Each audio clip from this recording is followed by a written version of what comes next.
अस्सलाम वालेकुम, नमस्कार, सत श्री अकाल एंड गुड इवनिंग। मैं हूं आरज़ू काज़मी और आप देख रहे हैं पॉइंट ऑफ व्यू। आज जी हम ज़रा बात करेंगे भारत की, और भारत में ज़ाहिर है जो बहुत पहचानी जाती है एक जगह, वो है ताजमहल। और ताजमहल से रिलेटेड काफ़ी कंट्रोवर्सीज़ चल रही हैं, उस पे हम बात करेंगे और समझने की कोशिश करेंगे कि क्या हो रहा है। कुछ पिक्चर्स भी आई हैं सोशल मीडिया पे, कहा जा रहा है कि कुछ रूम्स निकले हैं। अब क्या दोबारा कोई हम इसी किस्म की बात देख रहे हैं कि फिर कोई क्लैश क्या सामने आने लगा है? इसके साथ-साथ जी बजरंग दल को लेकर काफ़ी सारी जो है कंट्रोवर्सीज़ ये भी चल रही हैं कि उसमें काफ़ी ज़्यादा वायलेंस जो है वो अब ऐड किया जा रहा है हिंदुस्तान की पॉलिटिक्स में। कहाँ तक ये ठीक है? क्योंकि पाकिस्तान ये सब कुछ देख चुका है, पहले हमारे यहाँ भी इस किस्म की बहुत बातें हुई और काफ़ी प्रॉब्लम्स रही हैं। तो हम हरगिज़ नहीं चाहेंगे कि भारत भी उसी किस्म की सिचुएशन को फेस करे। हमें जी आज जॉइन करेंगे राजीव जेटली साहब, जो कि बीजेपी के स्पोक्स पर्सन भी हैं। Thank you so much Rajeev. Thank you. तो सबसे पहले क्या कहेंगे आप ताजमहल की कंट्रोवर्सी जो चल रही है? अर्जुन देखिए, कोई भी कंट्रोवर्सी जिसे आप कंट्रोवर्सी कह रहे हैं, भारत एक इंडिपेंडेंट कंट्री है और यहाँ पे हमारे पास कानून है। हमारे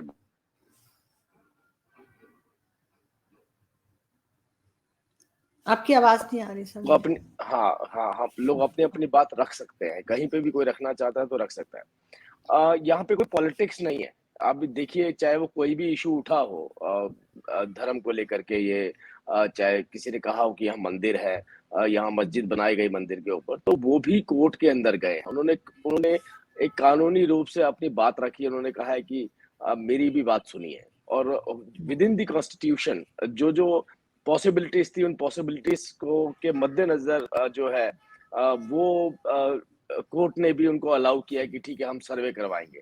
सिमिलरली आपने देखा ताज के अंदर, ताजमहल में भी यही बात आई कि किसी ने क्लेम किया कि ये जो प्रॉपर्टी थी वो प्रॉपर्टी हमारी थी, उस पे अभी भी हमारा एक मालिकाना हक था। और ऐसा नहीं है कि कोई अपने मुंह से किसी बात को निकाल देता है तो वो उसकी हो जाती है। He has to go through the law.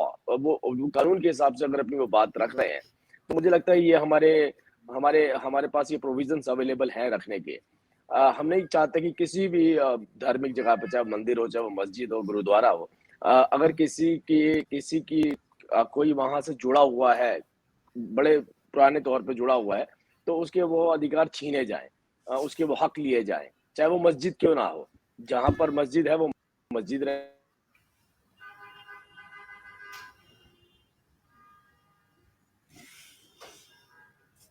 आपकी आवाज नहीं आ इस रही। हाँ, इश्यू यहाँ पर केवल इतना है कि आपने कहा कि ये कंट्रोवर्सीज पाकिस्तान में भी रही हैं, और हमने तो खुद देखा अफगानिस्तान के अंदर किस तरीके से महात्मा बुद्ध की मूर्तियों को डेमोलिश किया गया वहाँ। हमने खुद देखा अपनी आंखों से। ऐसा माहौल भारत के अंदर बिल्कुल नहीं है। कोई भी ऐसा नहीं है कि किसी जगह पर जाकर के वो अपना हक जता सकता है और उसको बदल सकता है। उसको बदले लंबे प्रोसेस से निकलना पड़ेगा। और हम तो कहते हैं कि दूध का दूध, पानी का पानी होना चाहिए। अगर कोई कहता है कि मेरा क्लेम इसके ऊपर है, तो क्लेम आपका है तो उसके सबूत होने चाहिए। के लिए हमको सर्वे करवाना पड़ता है, और हर किसी को उसमें अपनी भागीदारी देनी होती है। सभी लोग अपना कंट्रीब्यूशन देते हैं। अब देखिए आप, ज्ञान वापी एक मस्जिद है जिसे ज्ञान वापी कहा जाता है। उसमें भी मुस्लिम पक्ष भी है, हिंदू पक्ष भी है, कानून भी है, कोर्ट जो है कमिश्नर्स उसके अंदर अपॉइंट किए गए हैं, वो उसकी वेरिफिकेशन कर रहे हैं, उसकी सर्वे कर रहे हैं, उसकी रिपोर्ट जमा करा रहे हैं। तो एक बार होने दीजिए, इसमें कोई इशू नहीं है। ताकि अगर हिंदू पक्ष का नहीं है तो उसे नहीं मिलना चाहिए, और मुस्लिम पक्ष का नहीं है तो फिर एक बार को मुझे लगता है उन्हें भी आगे आके कहना चाहिए कि ठीक है, अगर किसी ने कोई गलती करी थी तो वो गलती हम एक्सेप्ट करते हैं। यहाँ पे ये कंट्रोवर्सीज खत्म होनी चाहिए। लेकिन ताजमहल तो एक तरह से पहचान है भारत की, और हर जगह ताजमहल की वजह से भारत को पहचाना जाता है। उसके ऊपर किस तरह से आप ये कर सकते हैं? चलें मान लिया कि अगर इस तरह की कोई चीज़ है, उसमें नीचे रूम्स निकल आए हैं और वो प्रूफ भी हो जाता है, तो उसके बाद क्या करेंगे? ताजमहल को भी आप लोग तोड़ देंगे जैसे आपने मस्जिद को किया था?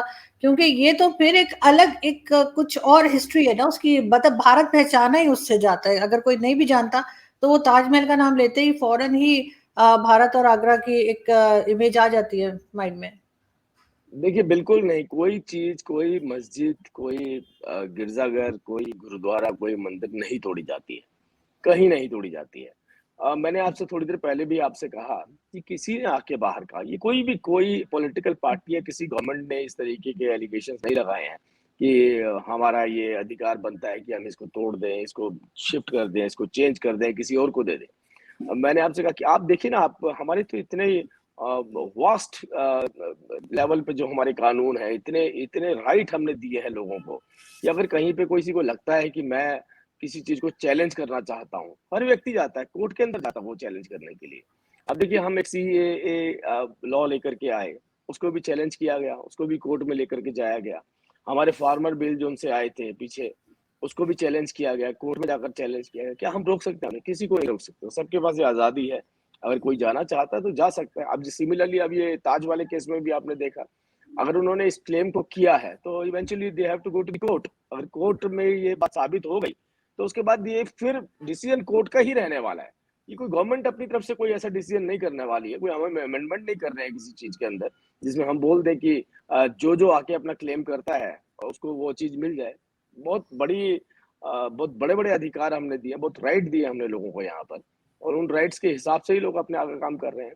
हाँ, मैं कहता हूँ कि कुछ-कुछ जो आपने देखा मीडिया के अंदर या डिबेट्स के अंदर इस तरीके की बातें उठती हैं। हम जो बात लोग करते हैं, उस बात से में हम तभी आगे बढ़ सकते हैं जब हमें भी लगता है कि कोई ऐसा डिसीजन कोर्ट की तरफ से आया है कि भाई आइए, आप अपने जो है वो क्लेम रखिए, और उसके हिसाब से पॉलिटिकल पार्टियां भी सोचती हैं, गवर्नमेंट भी उसके बाहर नहीं जा सकती है हमारी।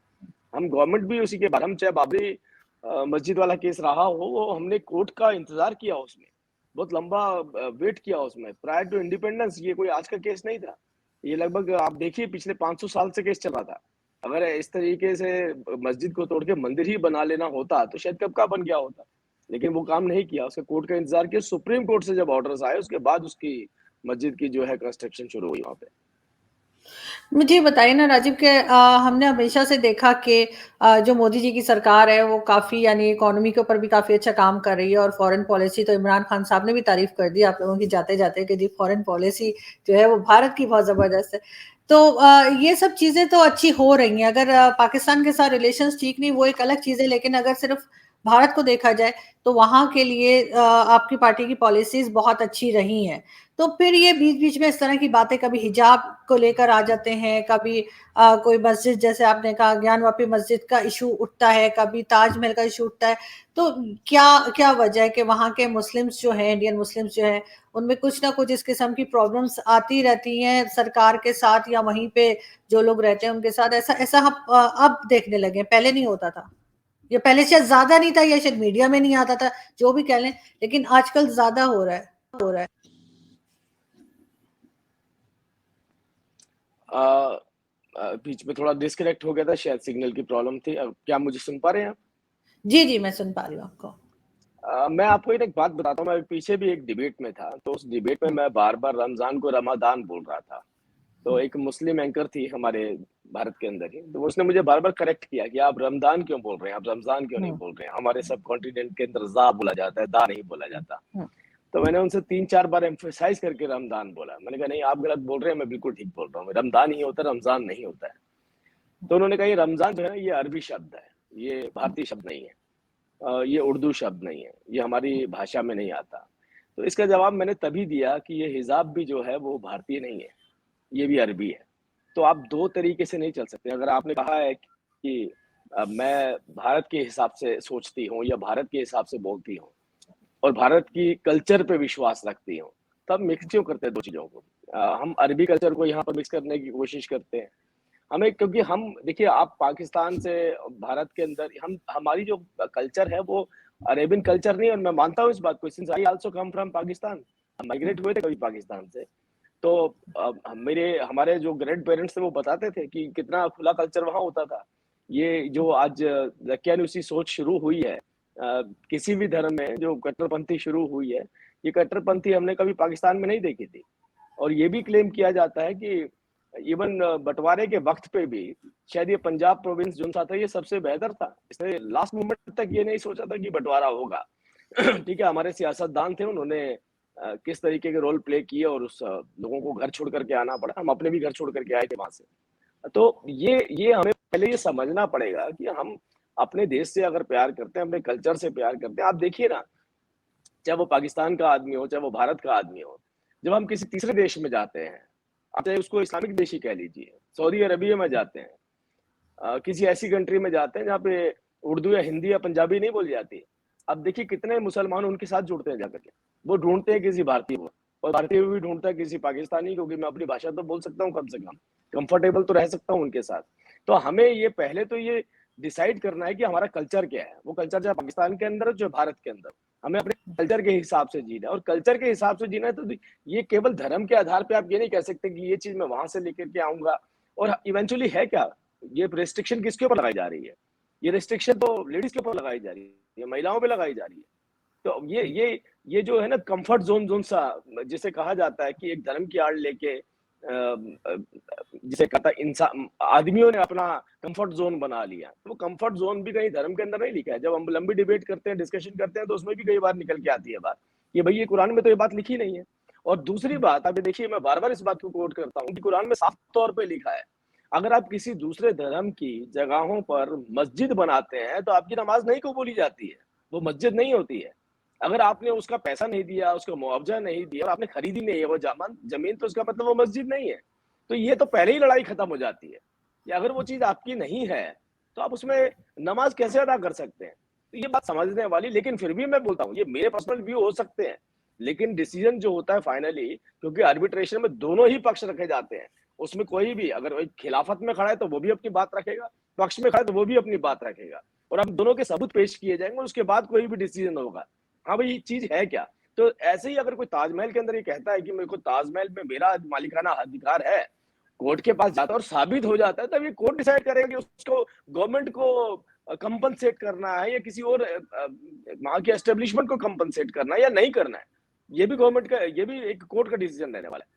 तो ये कानून से जुड़ा हुआ देश है। हम कॉन्स्टिट्यूशनली बहुत मजबूत लोग हैं और हम बहुत इंडिपेंडेंट लोग हैं। लोगों के सबके विचार यहाँ रखे जाते हैं, सब अपनी सोच रख सकते हैं, अपनी लड़ाई भी लड़ सकते हैं, कैसी भी लड़ाई हो। तो मुझे लगता है ये कहीं ऐसा नहीं है कि हम पॉलिटिकल या गवर्नमेंट इश्यू इसमें कहीं आता है बीच में। नहीं, आप ठीक कह रहे हैं क्योंकि ऐसा होना भी नहीं चाहिए। दोबारा कैसे बनाएँगे? मैंने तो सुना था वो बादशाह ने हाथ कटवा दिए थे मज़दूरों के तो आई डोंट नो कि क्या होगा। लेकिन ये ज़रूर है कि राजीव आजकल बहुत ये भी कहा जा रहा है कि बजरंग दल का भी नाम आ रहा है और कहा जा रहा है कि बहुत वायलेंस जो है वो इंडियन पॉलिटिक्स में ऐड किया जा रहा है। कहाँ तक सही है? देखिए, मैं बताता हूँ कि हमारे ना कुछ लॉज़ हैं, उसको कहा जाता है कि ऐड किया जाता है। देखिए, हम लोग गाय की पूजा करते हैं। हमारा ये मानना है कि जो गाय है वो अपने आप में सब कुछ है, और ये मुझे लगता है ये सबको मानना पड़ता है। क्योंकि आप ये देखिए कि हमारे यहाँ पे, अब मुझे लगता है पाकिस्तान में भी ऐसी सोच होगी, ऐसा बात नहीं है, कि जो इंग्लिश कंट्रीज़ हैं वहाँ पे जो गाय होती है वो अलग तरीके से ट्रीट की जाती है। हमारी जो नस्लें होती हैं गाय की वो बहुत अलग होती हैं। वो उनका जुड़ाव परिवार के साथ होता है और उसको सबको पता है कि इससे उससे मुझे बहुत कुछ मिलता है। और हमारा तो खाना ही शायद दूध, दही और मक्खन वाला खाना है, घी वाला खाना है। तो वो पाकिस्तान हो चाहे भारत हो, तो हमारी एक-एक चीज़ जो उसकी ज़रूरत होती है, उसके गोबर जो होता है वो आप जलाते भी हैं, बहुत चीज़ों में काम आता है। तो हमने बहुत पवित्र रूप से उसको देखते हैं। तो हमने कहा है कि हम गो हत्या नहीं चाहते हैं कि यहाँ पर काउ किलिंग नहीं होनी चाहिए। ऐसा नहीं है कि किसी नॉन वेजिटेरियन फूड के ऊपर बैन है, लेकिन हम यहाँ जब बात करते हैं और वो कानूनी रूप से हमने उसको अप्लाई किया कि भाई यहाँ पे नहीं होनी चाहिए। तो ऐसे में जब कोई चीज़ें होती हैं और कुछ एजेंसीज़ जो उसका विरोध करती हैं, तो उसे वायलेंस का नाम दिया जाता है। वायलेंस का नाम ही वो कहते हैं, उनका ये क्लेम है कि हम उसको बचाने की कोशिश करते हैं। हम नहीं चाहते कि कोई इस तरीके से उसकी स्मगलिंग, उसको उठा करके लेके जाए और इस तरीके से उनकी किलिंग हो। तो उसको वायलेंस का नाम दिया जाता है। अगर उनकी गहराई में जाएँगे तो मुझे लगता है खैर वो भी ऐसी बात नहीं आएगी, और अगर ऐसा नहीं होगा तो फिर वो पॉसिबिलिटी नहीं होगी, इस वायलेंस की वो पॉसिबिलिटी नहीं हो पाएगी कहीं।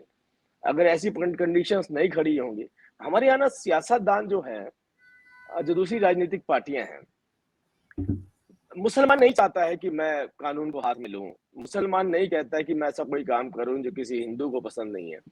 उन्हें ऐसा लगता है कि हम इनको प्रोवोक करेंगे, इनको बोलेंगे कि आप ऐसा काम करें, तभी जाकर के हमारी राजनीतिक सर्वाइवल होगा। तो वो एक वो डिफरेंस पैदा करना चाहते हैं। और हमारे देश के प्रधानमंत्री शायद पहले ऐसे प्रधानमंत्री हैं, मैं तो कल भी किसी को बोल रहा था कि आपकी खालाजान जो है ना, वो गर्मी में खड़ी होकर पेंशन लेने के लिए जाती थी और एक कमीशन है, जो कमीशन भी देती थी।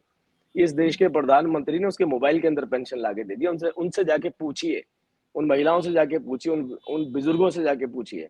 उस किसान से जाके पूछिए जिसके खाते में पैसा आता है। तो हमने तो कहीं नहीं देखा किसके पीछे मोहम्मद और किसके पीछे शर्मा और किसके पीछे वर्मा है। हमने तो सबको बराबर के अधिकार दिए और हमसे पहले की राजनीतिक पार्टियां कहती आई हैं, भाई मुसलमानों का पहला अधिकार है संसाधनों में। ऐसा कैसे हो सकता है?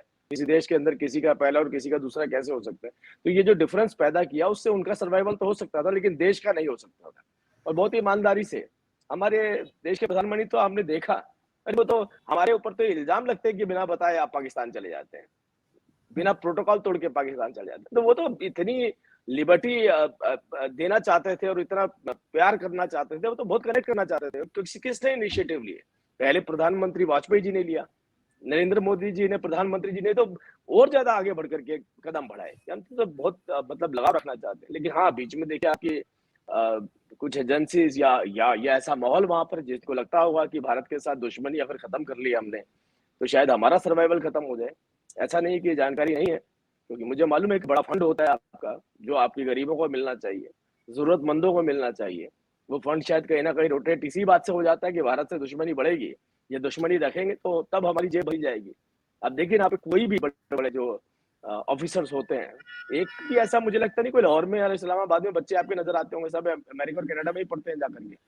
तो एक कैप्टन रैंक का आदमी अगर इतने बड़े बड़े अंपायर दूसरी जगहों पर बना रहे हैं, तो कुछ ना कुछ तो दाल में काला है। इस बात को भी समझना पड़ेगा। इससे इस बात को शायद पाकिस्तान को भी समझना पड़ेगा। नहीं, मेरा इस दुश्मनी से मेरा अधिकार, मेरा हक बनता था, वो कहीं और तो नहीं चला जा रहा है। ये पाकिस्तान को भी सोचना पड़ेगा। हम तो चाहते हैं कि दोस्ती हमारी बहुत ज्यादा हो और भारत का एक एक आदमी जो पाकिस्तान से कनेक्टेड है, वो तो सोचता है, वो तो आज भी ढूंढता है मैं अपना घर देखने जाऊं।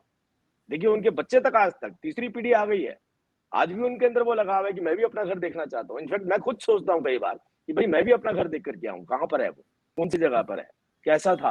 तो हर किसी के अंदर ये फीलिंग है। तो ये फीलिंग नहीं, तो बिल्कुल पाकिस्तान होना में, चाहिए।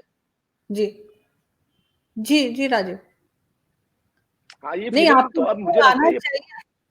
आपको बिल्कुल आना चाहिए। मैं तो बिल्कुल आपको दावत देती हूँ कि आप आइए ज़रूर और आके देखिए, बताइए, बल्कि मैं आपको लेके चलूँगी वो जगह पे। और जरूर लेकिन टर्म्स अब थोड़े से आपको लगता नहीं कि बेहतर होने की तरफ जा रहे हैं, क्योंकि हमारे आर्मी चीफ ने भी कहा है, कई बार उन्होंने कहा है कि जी, और एक तरह के सीज फायर भी जो है वो हुआ है एलओसी पे काफी टाइम से। कम से कम पोस्टल सर्विस तो आप लोग जो है बीजेपी वाले मिलकर जो है हमारी गवर्नमेंट से बात कीजिए ना, कि पोस्टल सर्विस तो खोलिए। मेरे सारे दोस्त जो है बचे हुए, मैंने उनको पता नहीं कितनी लिस्ट देनी थी वहां से, इंडिया से सामान मंगाने की, और वो बच जाते हैं। हम क्या नहीं नहीं करें जी, मैं तो कम से कम वो तो ओपन कीजिए। मैंने तो देखा कि हमारे गवर्नमेंट की एक स्टेटमेंट आई, मैं भी पढ़ रहा था पीछे ही, कि पाकिस्तान में जो बिजनेस हाउसेस हैं वो कहते हैं कि भारत के साथ दुश्मनी पैदा करके जो सबसे बड़ा नुकसान हुआ है उनका हुआ है। जो जो इंपोर्ट और एक्सपोर्ट हमारे बीच में चलता था, उसको बहुत सफर किया उन्होंने, बहुत लॉस किया है। उन्होंने अपनी गवर्नमेंट को अप्रोच किया है, जो मेरे पास अंडरस्टैंडिंग है। तो इसके लिए एमईए ने भी इनिशिएटिव, विदेश मंत्रालय ने, हमारे मिनिस्ट्री ऑफ एक्सटर्नल अफेयर्स ने इनिशिएटिव लेते हुए कहा कि let us start working together. देखिए एक सब्जेक्ट तो है हमारा, वो सब्जेक्ट हमारा आतंकवाद से जुड़ा हुआ है। हर बात हमारी वहां जाकर के रुक जाती है कि आप क्रॉस बॉर्डर टेररिज्म बंद कीजिए।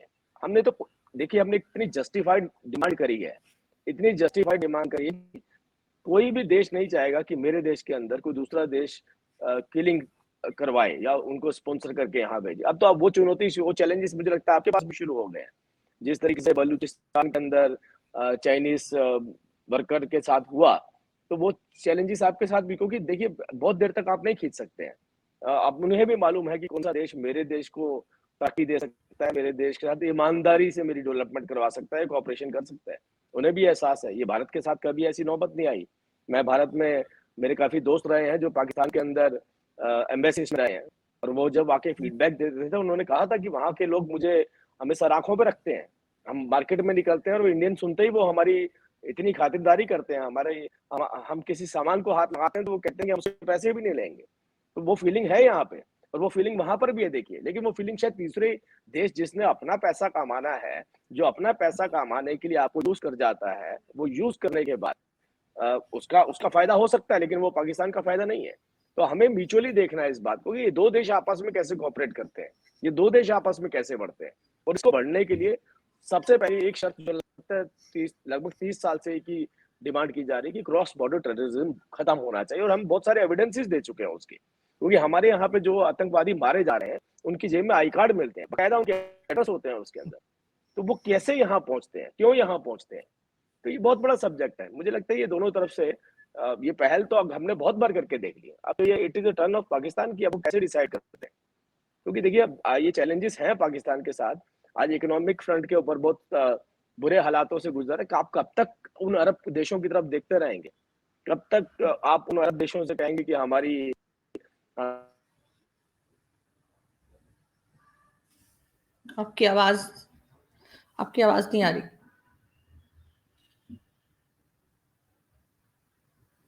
आपकी आवाज़ नहीं आ रही राजीव।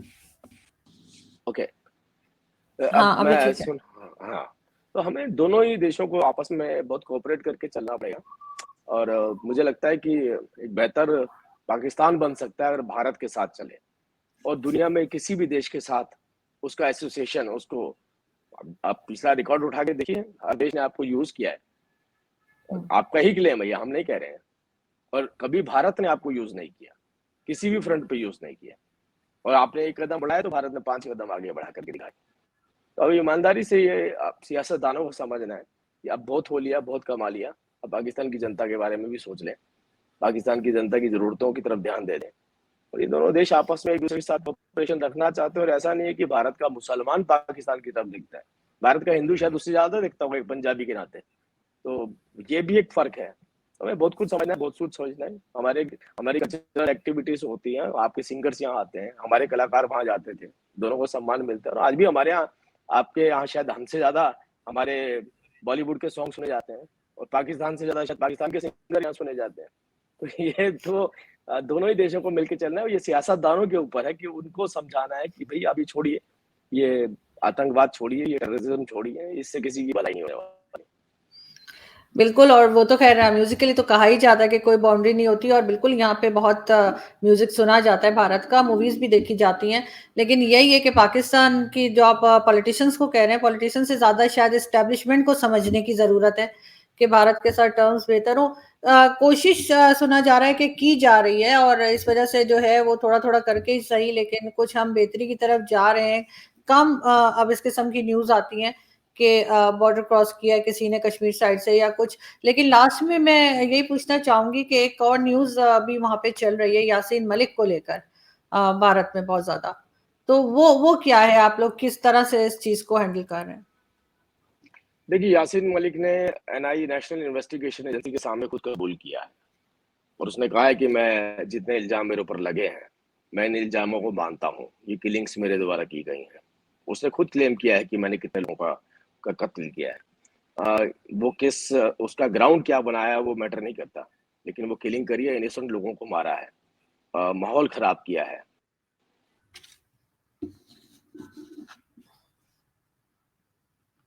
आवाज़ नहीं आ रही।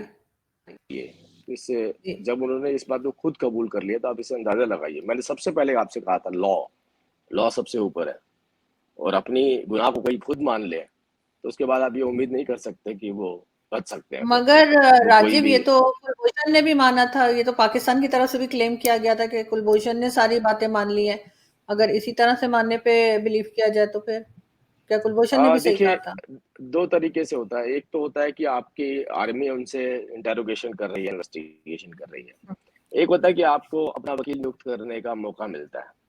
हमने तो ये बात रखी थी इंटरनेशनल कोर्ट में भी कि कुलभूषण को अपना एक वकील नियुक्त मिलना चाहिए, वो उसकी बात रख सके। लेकिन कुलभूषण से मिलने का अधिकार किसी के पास नहीं था।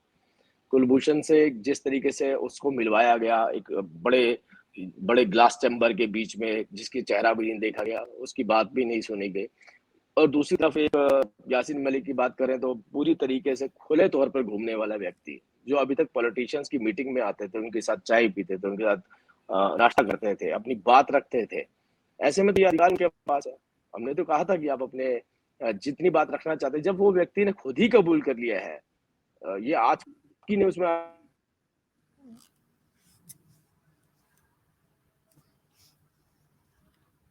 आपकी आवाज़ नहीं आ रही। हाँ, उसने जब खुद ही जी। कबूल कर लिया कि ये गुनाह मैंने किया है, तो मुझे लगता है कि अब इसके ऊपर कोई डिस्कशन बनती है। अगर उसको अभी भी लगता है कि मैं अपनी बात रखना चाहता हूँ, तो वो रख सकता है अपनी बात, उसके पास ही has got all the law, he has got all the right कि अपनी बात रखें वहाँ पर, उसके बाद डिसाइड होगा। हमारी सुप्रीम कोर्ट तक जा सकते हैं। अगर ये नहीं जाना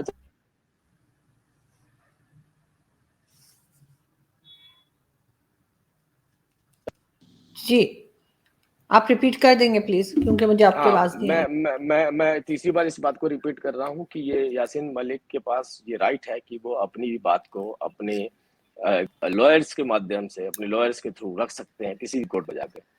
लेकिन अगर वो नहीं रखना चाहते हैं और इस बात को एक्सेप्ट करना चाहते हैं, और एक्सेप्ट करना तो ये सबको मालूम था कि ये काम उसने किया है, यासीन मलिक ने, लेकिन फिर भी अब उसको उसको आगे फर्दर नहीं लड़ना चाहते हैं, तो ये वो अपना अधिकार खो रहे हैं। भारत ने तो उनको अधिकार दिया अपनी बात रखने का।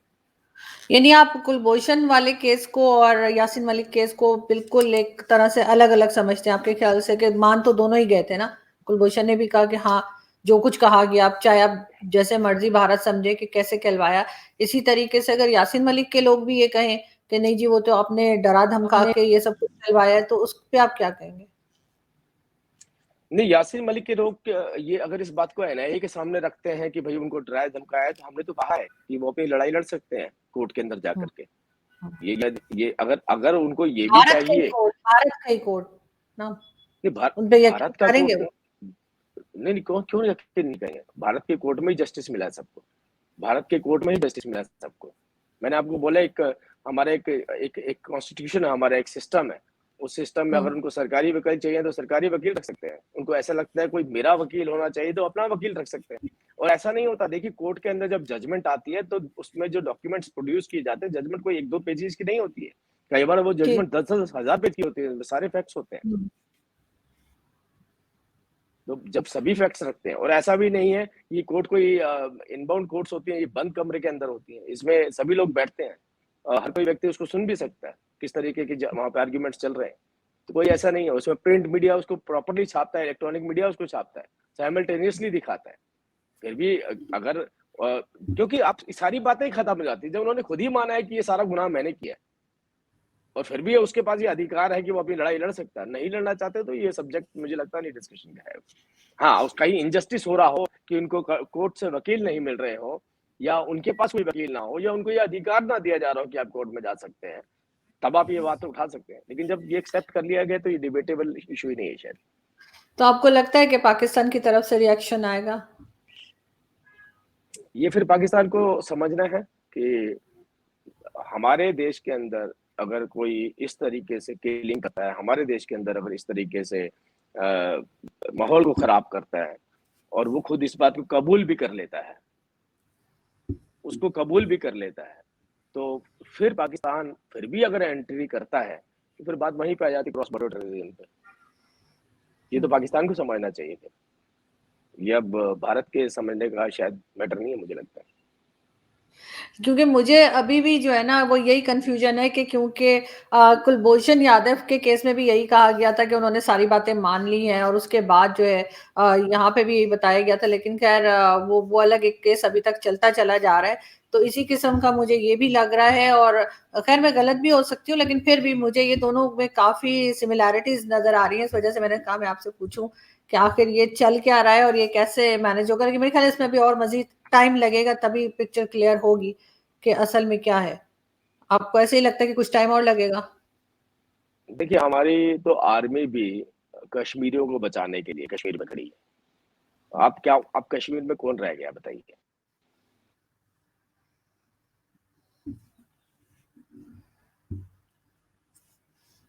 आवाज नहीं आ रही। हाँ, कश्मीर से मैक्सिमम लोग जो हैं वो माइग्रेट कर चुके हैं, जो हिंदू थे। तो रह कौन गया है? वहाँ मरने वाला केवल कोई हिंदू नहीं होता है, वहाँ मरने वाला कश्मीरी ही होता है। एक टैक्सी स्टैंड का यूनियन का प्रेसिडेंट होता है, वो भी एक मुसलमान होता है। एक बच्चा जिसके ऊपर बम फेंका जाता है, वो भी एक मुसलमान होता है। एक ऐसा आदमी जिसको मुस्लिम सबसे ज्यादा प्यार करते हैं, एक मेडिकल स्टोर चलाने वाला, उसको मारा जाता है। एक डॉक्टर को मारा जाता है। तो ये हमारी आर्मी जो सेक्रीफाई करती है अपनी लाइफ की, वो किसके लिए कर रही है? वो कश्मीरी के लिए कर रही है। और कश्मीर के अंदर कोई माहौल खराब कर रहा है तो कम से कम वो कश्मीर का हिमायती तो नहीं हो सकता।